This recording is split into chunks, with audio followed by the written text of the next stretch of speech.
If you're thinking about developing multiple streams of wealth, you gotta start with the end in mind. Stay tuned and you'll find out all about that today.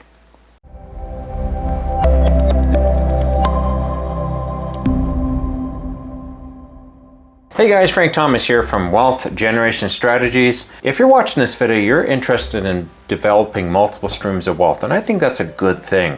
As I mentioned in the intro, you got to start thinking about the end in mind, and that's really, really important.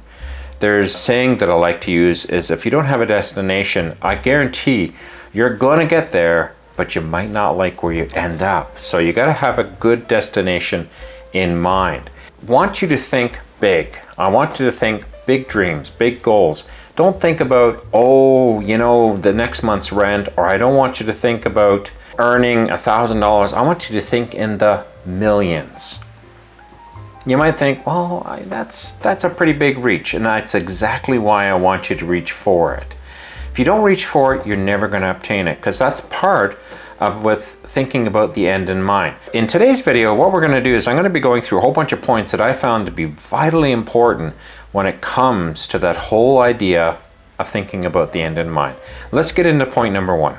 Have a big goal. As I mentioned earlier, money is not enough. I know I just mentioned think millions, but money is not enough. Money is never going to be enough to motivate you when the tough times come.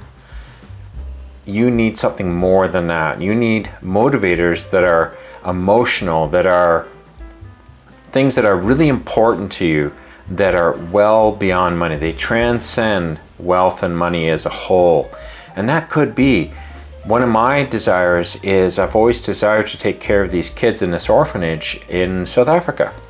And we have done some in the past, but I'd like to be able to do more. I have other goals too.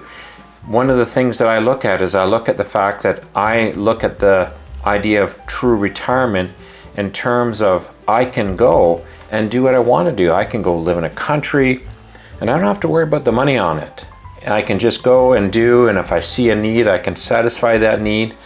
To me, those are the things that really make this a worthwhile journey. So point number one, money is never going to be enough. If you depend on making $1 million or $500,000 or $100,000 or whatever it is, it's not going to be enough, because times will get tough and you'll say, this is just too much work. So remember that. Second point is a big goal can look so big that it is too big. And what I mean by that is the goal is so big you can't even imagine it.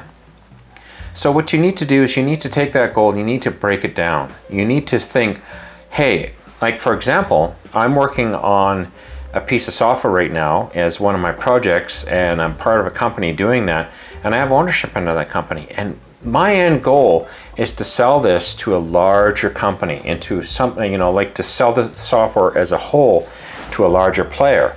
It's the whole experience of it that I'm looking to go through, and I'm enjoying the ride so far. But I have to break that down. I have to think, okay, how do I get there? Well, I got to have this section in the software, this section, and this section, because functionally, I'm the guy who's taking care of the actual functionality of the software. So if I look at that as a whole, it's such a big elephant to eat, so to speak. So I start breaking it up, and I break it up into smaller and smaller chunks. Now, the third point is you want to take these chunks and break them down into yearly, quarter year, and monthly goals.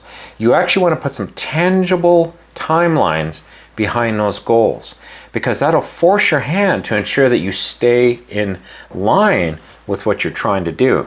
It's very easy to have a dream and then discover 10 years goes by and you've made very little headway on that dream. That's something we want to avoid at all costs. We want to continue to make headway on our dreams, and the only way to do that is to put tangible goals behind them. And the final point here is you have to go and take those monthly goals and break them down into your daily goals. Your daily tasks is probably a better word. You want to break it down into your daily tasks and measure and ensure you get those tasks done. Make sure that you can meet your month-end goal that way you keep yourself on schedule. So that's really important. Before we get into the bonus here though, have you subscribed yet? Be sure to subscribe and please leave a thumbs up if you're finding value in this video. Thank you very much. I'm going to thank you right off the bat for that. Hey, let's get into our bonus. Now, all the things I've told you about are awesome, but what happens if there's setbacks or you have this sudden success leap in your planning? You go from step 1 to step 4, and somehow you've leapfrogged 2 and 3. Hey, that's okay, that's brilliant. You know, it's nice when you're able to leapfrog, but more often than not, everything's going to take longer than you actually think it's going to take, and it can be very frustrating at times.